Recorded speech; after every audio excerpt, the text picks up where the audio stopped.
بسم اللہ الرحمن الرحیم۔ باتیں میڈیا کی کے ایک نئے پروگرام کے ساتھ انور سعید حاضر ہے۔ آج کا پروگرام کا نمبر ہے 113،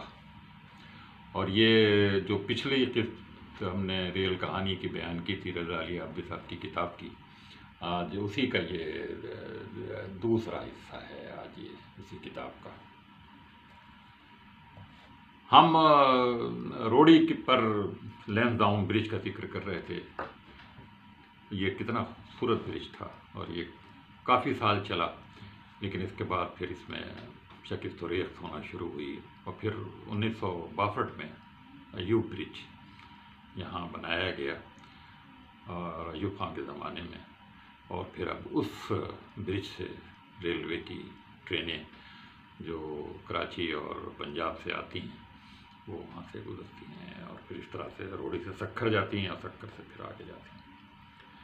بہرحال روڑی کا انہوں نے بہت تفصیل سے ذکر کیا ہے، روڑی اسٹیشن کے بارے میں، پلیٹ فارمز کے بارے میں بتایا ہے، اور اس کے بعد پھر انہوں نے ملتان تک کے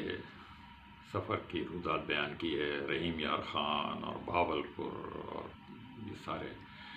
انہوں نے بتایا کہ ملتان سے جو لاہور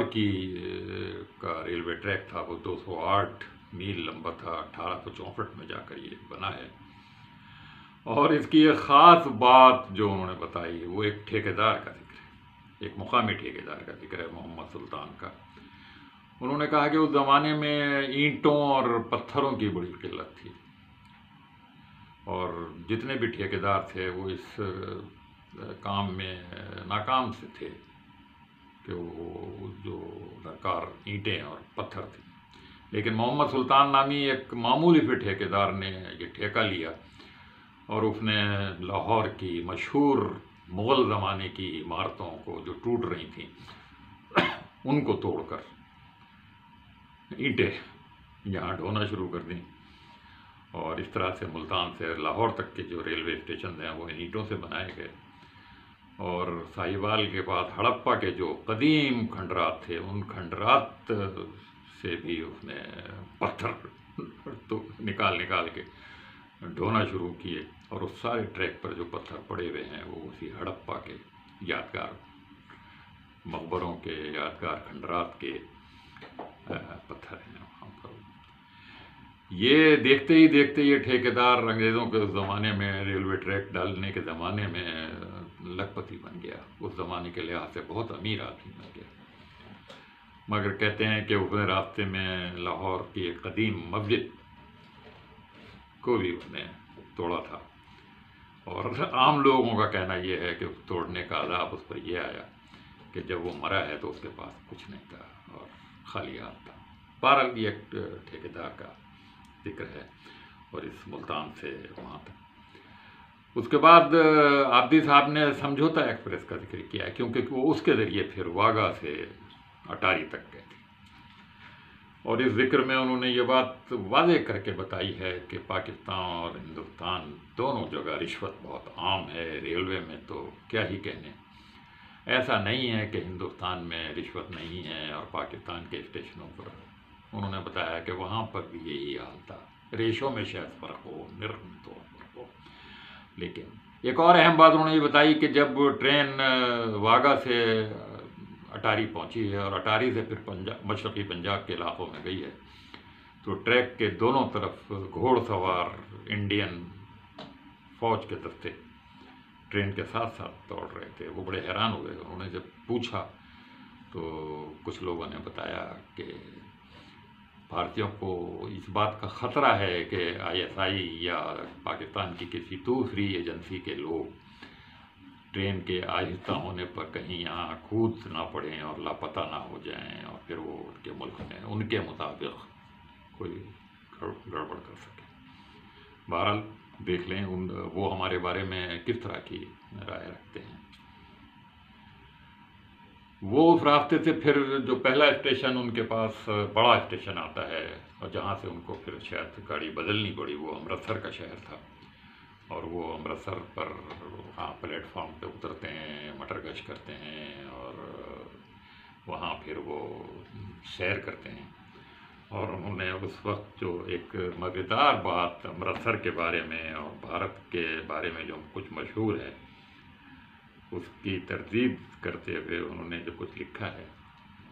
خاص طور پہ جو بھارت کی فلمی اداکاروں پر مرتے ہیں اور بھارت کے لوگ یہاں بیٹھ کر ہی کہا بھارت میں بڑی خوبصورتی، وہ امرتسر کی لڑکیوں سے ان کا پالا پڑا۔ وہ کہتے ہیں کہ میں نے امرتسر کی لڑکیوں کو پہلی بار اتنے قریب سے دیکھا۔ سچ تو یہ ہے کہ مجھے اپنے بال سفید ہونے کا بہت زیادہ رنج نہیں ہوا، میرے اندر کا سفر نامہ نگار جیسا سویا ہوا تھا ویسا ہی سوتا رہا۔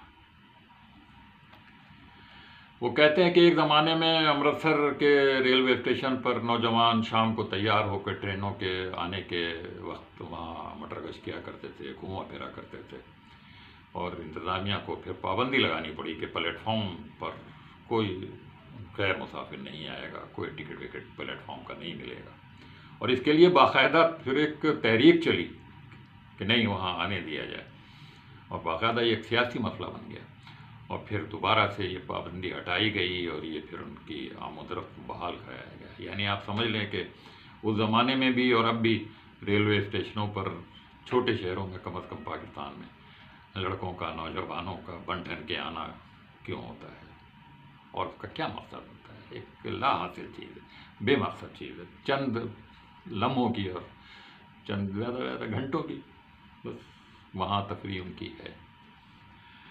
بہرحال وہ امرتسر سے پھر روانہ ہوئے اور پھر نجیب آباد اور رامپور اور مراد آباد اور رڑکی جو ان کا جائے پیدائش بھی ہے اس کا بھی وہ ذکر کرتے ہیں، حضرت بھری انداز میں اس کا ذکر وہ کرتے ہیں، اور پھر خاص طور پہ وہ لکھنؤ کا ذکر کرتے ہیں، اور وہ کہتے ہیں کہ ہر اسٹیشن کے اوپر زبان کی تبدیلی کا احساس ہوتا تھا، اور انہوں نے ایک ریلوے کے بڑے افسر سے جو ان کے ساتھ ریٹائرڈ افسر سفر کر رہے تھے